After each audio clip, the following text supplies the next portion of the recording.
get access to some data, learn a tool, and do some analysis and get some insight. And don't let the perfect be the enemy of the good and getting started. Play with some data and learn some things about your practice. And you know what? If you learn pivot tables and start putting your practice's data in pivot tables, at like a partner meeting or a board meeting or whatever else, you'd better bring dinner, because they're going to have questions because they've never seen it before. They go, I didn't know you could do that. I didn't know. And then it just goes on and on. If you can get access to your data and a tool like pivot tables, it's built into Excel. If you have Excel, you have pivot tables. It's not an extra $1,000 a month or any awful thing. It's just plain data. That's where try that at home. Try that at home, Jim. Welcome to Medical Money Matters, the podcast where you can find experts, answers, and resources so that you can achieve mastery over the financial and business aspects of your practice. Welcome, everyone. Today on Medical Money Matters, I am joined by someone who has probably forgotten more about medical group data analytics than most of us will ever learn. Because I'm old, Drew. Well, but thankfully you still teach it, so that's good for all of us. So Nate Moore is the founder of Moore Solutions and one of those rare people who can walk into a complex medical group, take a look at the data stack, the org chart, the comp plan, the call schedule, and the governance structure, and within 15 minutes or so say, here is the real issue. Nate has a particular genius for helping medical groups untangle compensation models, governance drama, and operational chaos, and turning them into systems that actually work for physicians instead of against them. He has been called a magician, a data guru, and a next-level guy. All true. I am going to add pivot table master to the list. If you've ever thought there has to be a better way to run this group, you're going to love this conversation. Nate, welcome to the podcast. Thanks, Jill. If a third of that was true, that'd be great. I'm gonna go with 100% of it was true, but Jill, smart. I just, Jill, the business of medicine has changed. The good old days of, hey, run a couple reports, charges, payments, adjustments, AR, call it a day. It's not cutting it in today's medical practice environment. And we've had this conversation. And hopefully we can talk a bit today about what I've seen groups do and what groups are doing to push back against the shenanigans payers are up to, or trying to keep all these physicians happy and physician comp. And I think I'm a CPA by training. I'm a data nerd. If I can put good data in front of the practice administrators, in front of the docs or whatever, and help them run their practice with data, that's really what I try to do. And there's a bunch of examples out there that we could talk about. The current one, you've seen the downcoding thing, like the groups you work with, the payers are just randomly saying, I know you build a 99214, we're making it a 3 because we can. We wouldn't recognize a patient on the street, but we know what happened in that exam room and we're going to downcode it. Yeah. And the trick is, number one, you can't look for them manually. You just can't look for them manually. If you're a group of any size at all, you need something that's automated, that's going to find these things. And if you can do, with the groups I work with, I spend a lot of time looking for exception reports. I don't want to see every single 99214. Right. What I want to see is the 14s that got billed to 13, or the 05s that got downcoded to 04, whatever it is. And I find those kind of things, show you an exception report, and then give you the ability to act on it. I think a lot of payers will bank on the fact that you don't have enough bandwidth. Your practice doesn't have enough bandwidth to deal with all the shenanigans they're trying to do, whether it's downcoding or random denials and we'll do enough time to appeal, whatever. And if we can find a way to take on an ocean of data and just kind of narrow it down to what we really need to see. Anyway. Yeah, that's fantastic. And I'm just reflecting on your downcoding comments, given what we know about the number of visits that are already undercoded by physicians out there that aren't getting full credit, aren't taking full credit for what they've done. And then just when they do code a 4 or a 5, that United or Cigna or somebody else is going to come along and just randomly downcode. That makes my blood run cold. You're absolutely right. You got providers in the first place that are nervous about, I did a 4, but I only dare bill a 3 because whatever. And then to get downcoded on top of that. And Joe, you know this better than anybody.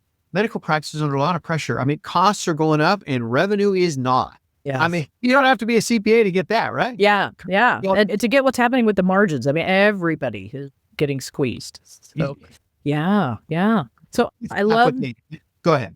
Go ahead. yeah, no, I love just seeing the work that you do with groups and the fact that we have so many groups that are really like drowning in data, but it's like there's no information anywhere to be found. Right. Data. So I'm curious, when you go into a group newly, like what do you help them look for specifically? I mean, you just said exception reports, but what kinds of things do you see? Based on what you said, Jill, let's throw it a different way for a second. If you forget to create or distribute or whatever, a weekly report or monthly report or whatever, and your docs don't say a thing, that's a bad sign. It's a bad sign. You know what I'm saying? Yeah. And if you're doing the same reports that your predecessor did, that their predecessor did, and it's been that way for 20 years, I'm here to tell you that medical practices have changed in that interim, and we've got to change the things we look at and change the things we look for. And if you're going to measure what you want to manage, we've got to change what we're measuring if we're going to change behavior. If pick on physician comp for a minute. You've forgotten more about physician comp than most groups are ever going to know, Jill. But I mean, if what you want is the providers to do X, Y, and Z, and you're measuring A, B, and C, you're not going to get it. And if you want to do X, Y, and Z, and you don't tell them about X, Y, and Z until a month later, or 2 months later, or 3 months later, you're not going to impact behavior. What you need is something that's automated, that's simple, that says, hey, you're on track to be 10% under your work RVUs or your collections or whatever your physician comp plan is. And I want to tell you that on the 15th of the month. I want to tell you on the 15th of the month so you can say, oh, I can open up a Friday afternoon, or there's another surgery slot I can fill or whatever. Yeah. I want it, the data's got to be actionable and as close to real time as you can get it. And our historical approach of old data when we get around to it and run a stack of reports, it's just not going to do it in today's environment. Yeah. Yeah. Spot on. And I remember the days of running the reports. They came out with the little tractor feed on the side of the paper, Yeah, those were great. All those reports. They would stack up really neatly too when you were done printing them. They would, but you're working AR off the dot matrix guy, exactly, right? Exactly. And you get engaged, right? Because by the time you get to the C's and D's, payments have come in and more charges have come in, and now it's old and you got to start over again. And what we need are tools that can help us deal with, to your point, a mountain of data. And say, yeah, I got a mountain of data, but here's what I'm going to act on today. Yeah. And here are the Blue Cross is secondary and it's over 90 days and the balance is over $500 and there are 15 of them. That's what I want you to work today. If we can do that rather than dot matrix, that's what we. I am surprised by the number of groups that don't even have that level of sophistication in their revenue cycle follow-up. I mean, just that I have my report and I just go down the list and it's not sorted in any kind of intelligent way. And it's almost like they've assigned the same level of import to a $35 claim as a $35,000 claim. And they're just going down the list. Yeah. Back to your bandwidth discussion. If you got this many art work or appeals or whatever else, what you need is some history and some things to say, all right, if I appeal this code to United and this code to Aetna and this code to the Blues, the one that's going to respond, I'm going to get dollars per appeal back on I'm not picking on somebody, but let's say Aetna, if for my practice, responds to appeals and I get, X cents on the dollar and it's 3X more than I get for the Blues or for, the local payer or whoever it is. If I can get some of that information, say, yeah, I know I got too many appeals to deal with, but I know that these are the ones I have to prioritize because I've taken the time, I've got some history. If I do 100 appeals of the Blues, I'm only going to get X, but I do 100 appeals of Aetna, I'm going to get Y. I'm going to do 100 appeals of Aetna every time. And if I have to, I'm going to go back to the Blues or whatever. Right. I'm not telling you not to appeal stuff. I am not saying that, Julia. But what I am saying is, if you're pressed, like so many practices today are pressed, prioritize and prioritize smartly, not the way you've always done it. Yeah. No, that's great. Thinking a little bit about that, how many practices do you go into where you see that they have good prioritization and they're actually kind of slicing and dicing the data in an intelligent fashion? Is that like 10% of them, 80% of them? That's a good question. And I don't know what your experience is. I think most of the practices that engage me are savvy. They're the smart ones that see the value, that get the ROI, that know, hey, if we just had one more thing that did this or one more thing that did that, or kind of start the process, and then they get it and roll from there. I help somewhat like some medical practice consultants, kind of folks like you. They get some folks that are in deep trouble, and then we, help them with some basic reports and get back. But most of the folks that I work with are the A team, the folks that get what they're trying to do. I'll give you an example. There's an orthopedic practice that said that I've worked with for years. And they said, you know what? We know we're getting underpaid. We got to find a way to figure out and beat the system. And so we built a process to go through. And essentially what we did, Jill, is we adjudicate the claims the way we understand the contract. We got our contracts. Yes. What your paracontracting friends will tell you. Yeah. You have the contracts, first issue, right? Load your contracts. Load your contracts. Load your contracts. Yeah, load your contract. Then load your contract, Yeah. And this group was savvy enough to say, all right, we've got our contracts and we know we're being underpaid, figure it out. And we caught a local payer, and there are probably 30 orthopedic surgeons and another 30 advanced practitioners in the group. And it was 6 figures. Okay. And it wasn't one in front of, or 2 in front of the 6 figures. It was serious money that we were able to recoup because, we didn't load the contract right. And we didn't recognize, and some of those kind of things. Yeah. Oh, yeah. It's the savvy groups that can recognize some of those issues and that will put the resources behind the data to act on the kind of things I tell them. Mm-hmm. And they can really pull with it, if that makes sense. Absolutely makes sense. Yeah. And this is the magic that you have that I love to see when you come in and work that kind of thing. We just had a local group here, a smaller number of clinicians, and they had about a third of the amount of money that you just stated on a contract that didn't get loaded. And it went on for quite a while, but then they uncovered it, thankfully. But yeah, it's just those kinds of things happen. And I think that we all assume that, we assume good intent from the payers. Whether or not that's a good assumption is another whole conversation. Try and make me smile. But wait, sometimes you get it back and sometimes they get timely filed or whatever their bad excuse is or whatever. Yeah. And boy, you got to act on this stuff before it's too late. Yeah. Because they're very quick with those timely filing. I mean, that's it. And I think it's our friends Kem and Taya have said to me many times, the statistic is about 65% of denials are never followed up. And the payers know that. So, do they? And Jill, it's a great point on a broader scale. You know what? The payers are going to they're going to have the data. They're going to know, right? Mm-hmm. And if you've got savvy competitors, they're going to have the data and they're going to know. Yeah. And to try to compete in that environment where your revenue stream is based on folks that know more than you do around the data, and your competitors know more than you do around the data, boy, that's 2 strikes against you. Yeah. Yeah.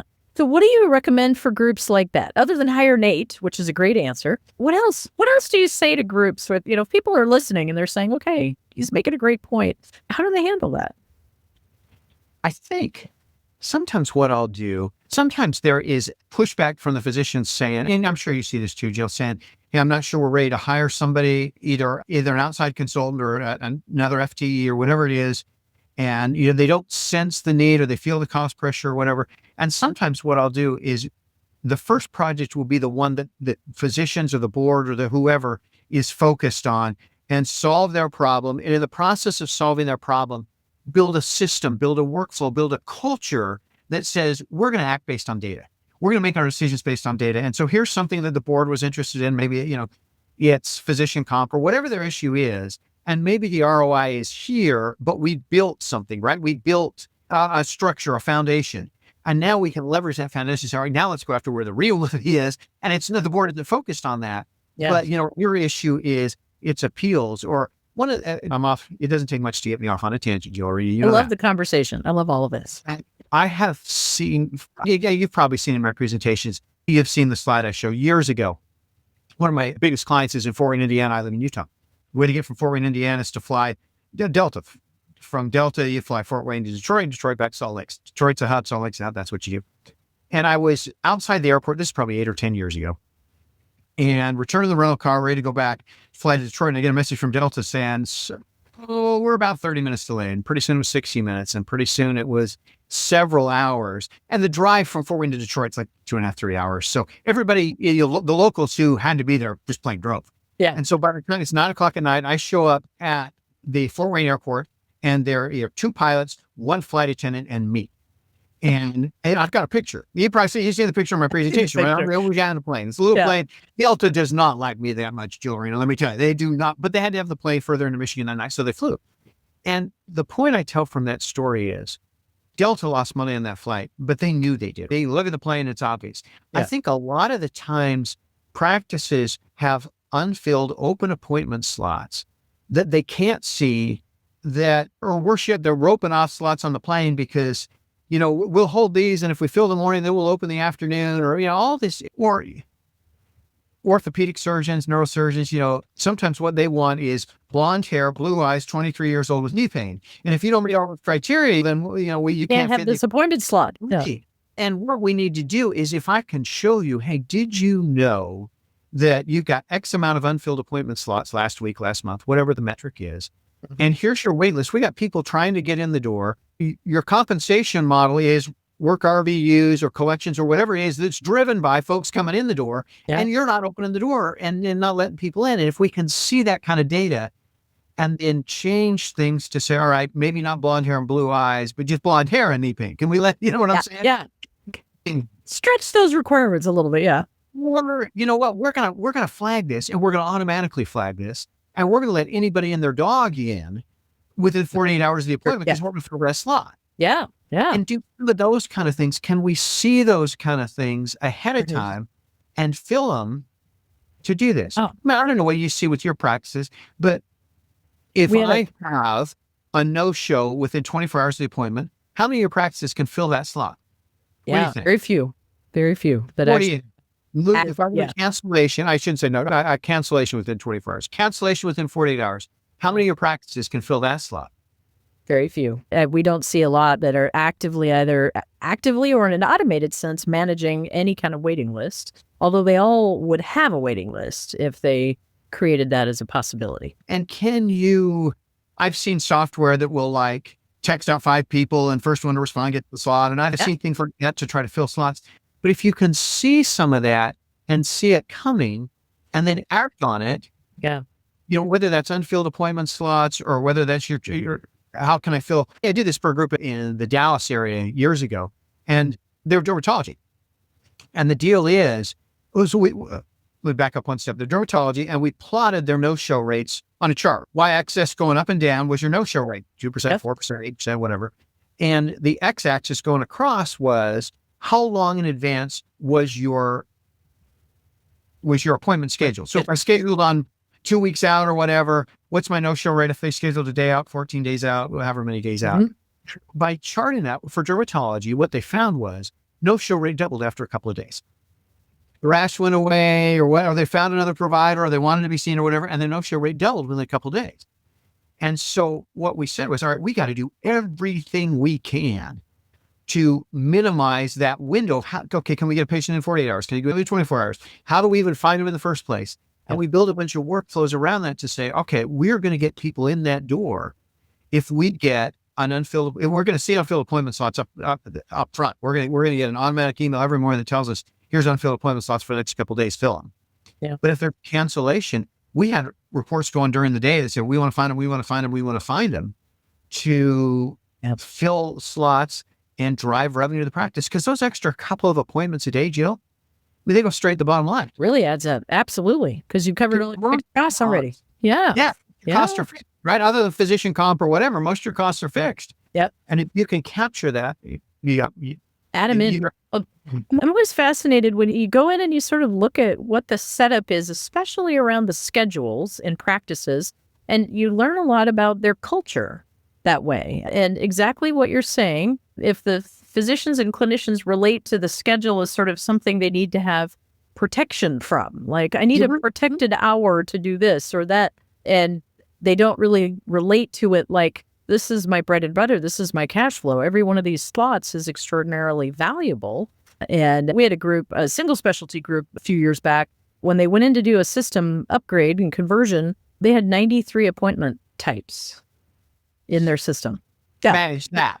You know how that goes. They could not keep front office staff because 93 appointment types, And Right. it was, to your point, it was, blonde hair, blue eyed within this very narrow age range and knee pain. Yeah. And that's all that can have Tuesday at 2. So it was fairly freeing. I made the bold statement going into the system change that, we probably need to aim for, 6 or 8 appointment types. And you can see everybody swallow.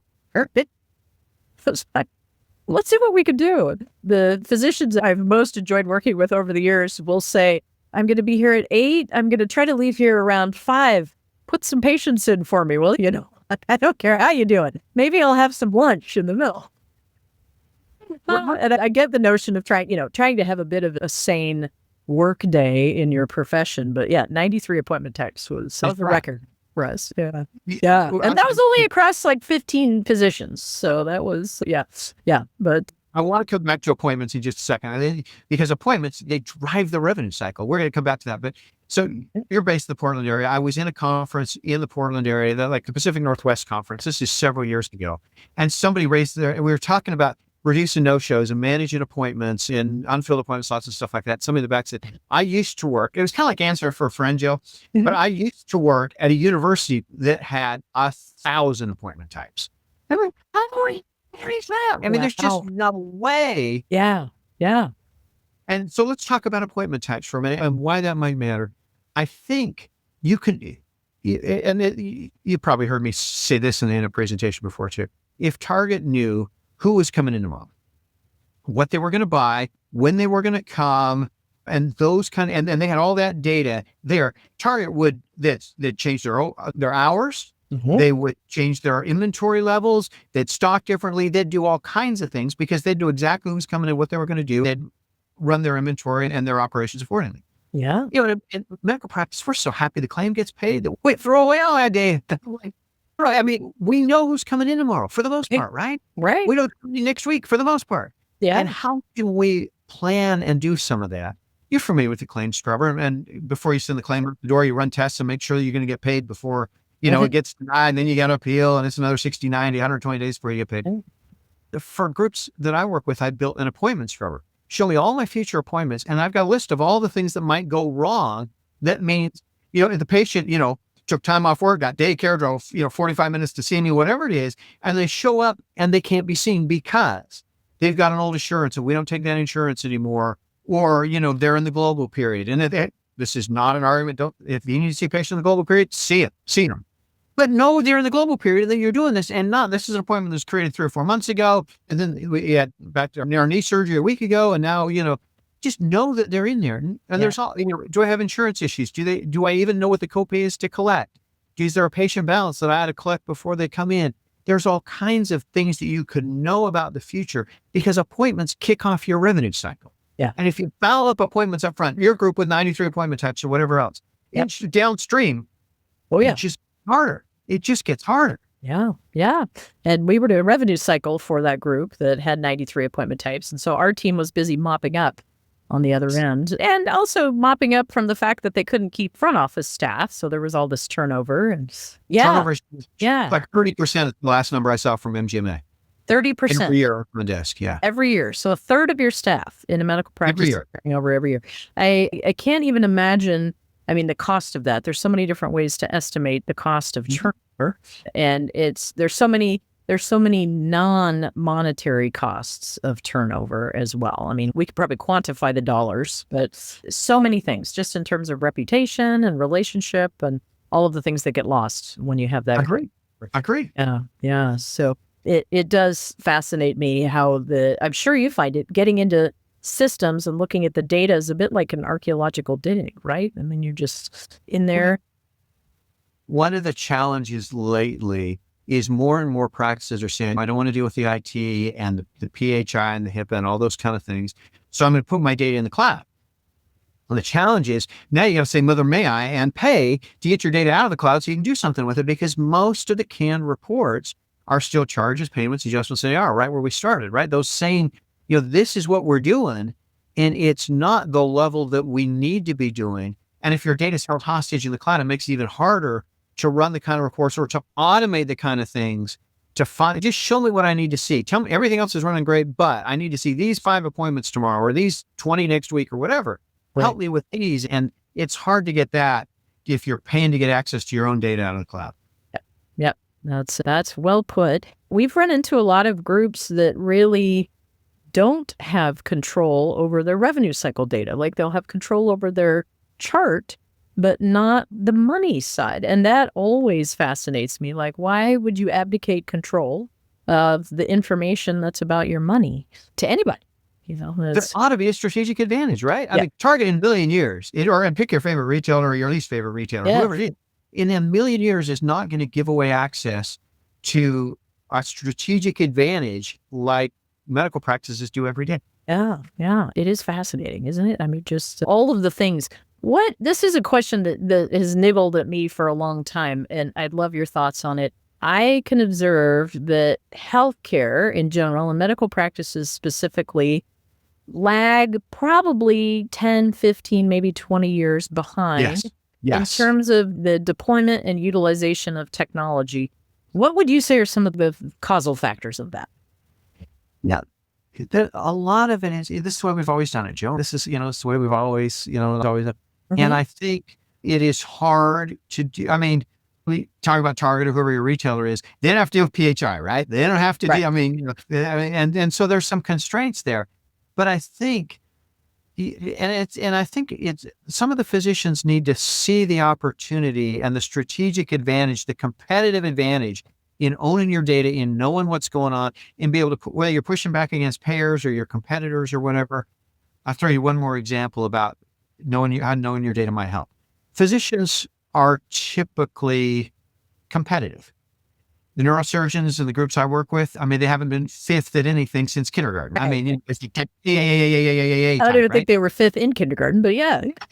And if you can show them that, hey, Jill saw 100 patients and 38 of them were in surgery within 6 months. Neurosurgery, right? Conservative care takes longer. Blah, blah, blah. Yeah. And Nate saw 100 patients and 15 of them were in surgery. So the first thing he says, I got all the, whoever it is, it's hard to pre-op, Blue Cross or United, our market or whatever. I get those. But if you come back to the data and say, look, you saw similar patient mix, you saw similar ages, similar diagnoses, similar. And if you can go, and physicians are trained to respond to data. If you can show them that data and say, all right, how'd Jill get 38 when I only got 15? What's Jill doing? Is it the way she's documenting, the notes she sends, or the way we do the pre-auth request, or whatever it is? If we can learn from that and use the data to learn from that, we can drive a lot of change in our practice. If we just don't have the data to do that, and you're not going to get that from a canned report, right? You've got to do something custom. You got to have a business intelligence team. Doesn't have to be me, but somebody that's looking at your data that can run some kind of reports and tell you, here's an opportunity. Yeah. I'm glad you used the term business intelligence. I wanted to make sure that we wove that into this conversation because that's exactly what it is. And that's one of the things I've always admired about you and your practice is just how you go in and ask those really intelligent questions and then how you use the data to find the answers that really are actionable as opposed to charges, payments, and adjustments, which, should be actionable, but then there's always dig deeper and find more answers. So you and I could talk all day for 3 days probably about data. I would love to hear one pearl of wisdom from you to sort of help round out our episode here for physicians and administrators when they're sitting with those piles of data. So here's your try this at home, right? Try this at home. I think what I do is start small. Just get access to data you haven't looked at before. Find a way to get data out of your system and learn a tool to manipulate it, to play with it, to ask it questions. If you haven't seen pivot tables in Excel, like Jill says, I'm pivot table guy on Twitter and YouTube and X and wow. Nate has a fabulous pivot table presentation. If you're able to catch him live ever, you should do it.